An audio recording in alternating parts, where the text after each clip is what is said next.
What are your thoughts on his book and what he was able to do with like the insane amount of information that you've put forth in the last 30, 31 years? Well, let me give you just a little background, something I've been thinking about for however many days. My interest in the nature of reality led me through the sciences, early on in my life. I was a science major in college, biochemistry. And then, I went to nursing school. I worked for the state of Florida, and I had, basically kind of normal life, except for the fact that I was constantly reading about this other reality, because it seemed to me that if you want to know the nature of reality, pay attention to it. And I was paying attention. And I had some weird experiences. I knew people who had other weird experiences. I read about people who had weird experiences, things like ghosts and hauntings and poltergeist phenomena, things that appeared and things that disappeared, all kinds of things. I drew the line at UFOs, but, that's a whole other thing. But so for me, if you want to know about reality, pay attention. So I was paying attention. I was saying, well, if, these things that happen in our reality, and they happen a lot, and they happen to people who are really credible witnesses.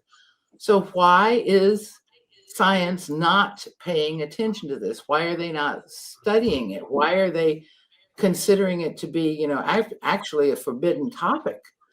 And so that just made me more curious about it. So, as I said, I drew the line at UFOs because I figured that I had a pretty good theory about reality after a certain number. By the time I was, 40 years old, I figured I had a pretty good theory.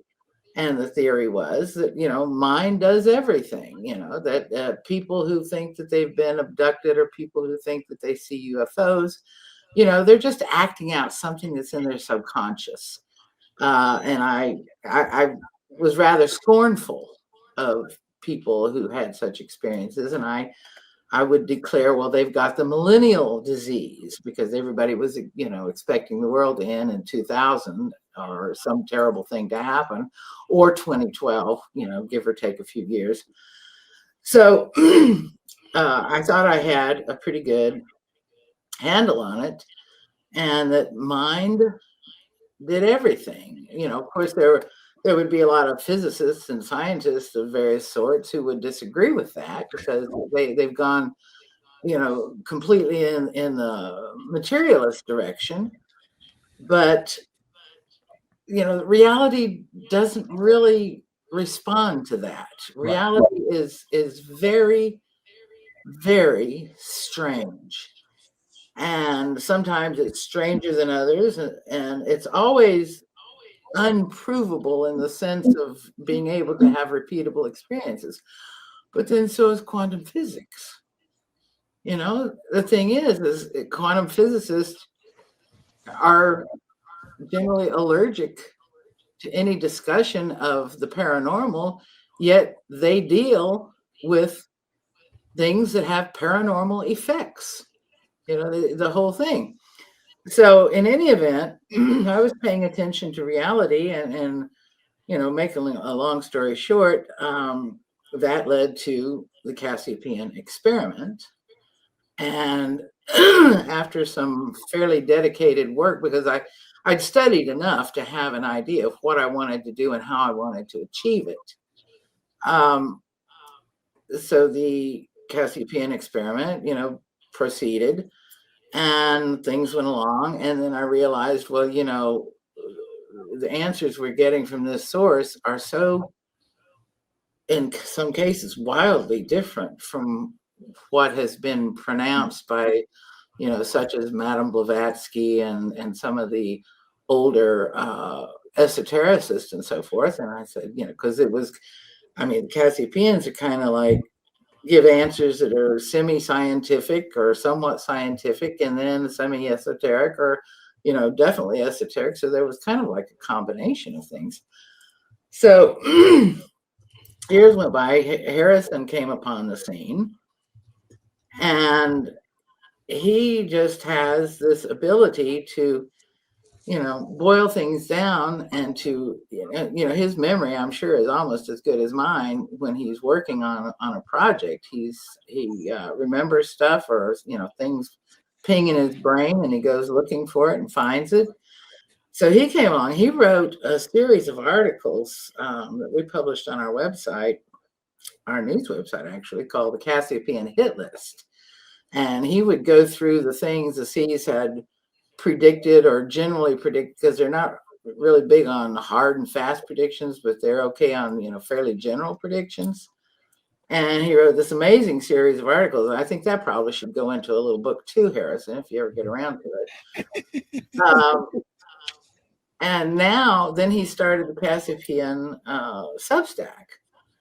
And what he did was pretty much, in a more modernized way, what I did with the Wave.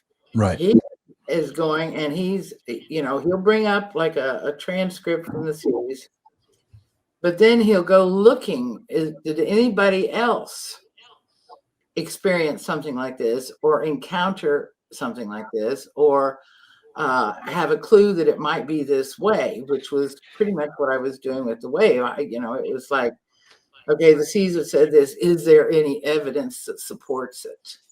Even if that evidence is not necessarily hard scientific evidence, but is there any evidence anybody else has experienced this or observed this? So that's basically what he has done, is he has gone and found all of this other evidence that meshes and merges or weaves into the whole narrative of what the Seas have said. I'd say what he's written is much more about other things. I mean, the Seas come in there, but he's done an awful lot of other additional reading outside of what I've even read, because he's kept up with it. I turned my attention to other projects. He has kept up, and he's kept kind of focused on this whole UFO alien disclosure project issue. And, nowadays, if I want to know what's going on, I ask Harrison. He doesn't ask me. Right. So it's really a pretty amazing piece of work, because he's really on top of some of the latest information, the latest research, the latest revelations from like government informants or other researchers who are connected to government informants. And he's brought a lot of that in, a lot more of that sort of thing than I did. I didn't have really any government information, because at the time everything was locked down totally tight.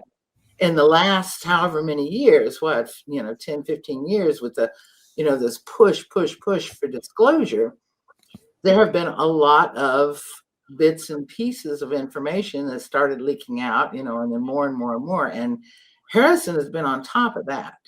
I mean, especially some of the whistleblowers who've come out and had plenty to say, some of the ones who've worked on secret government projects, and lo and behold, and that's pretty amazing. I mean, I went at it from a more esoteric angle, and also using like a lot of material from, say, Charles Fort and John Keel, and other really UFO researchers. Harrison's taken it to the next level. It's the government informants, the government whistleblowers. He's got them all interwoven in there. So if anybody really wants to know the up-to-date situation with UFO or so-called alien disclosure, this is definitely the book to read. Definitely.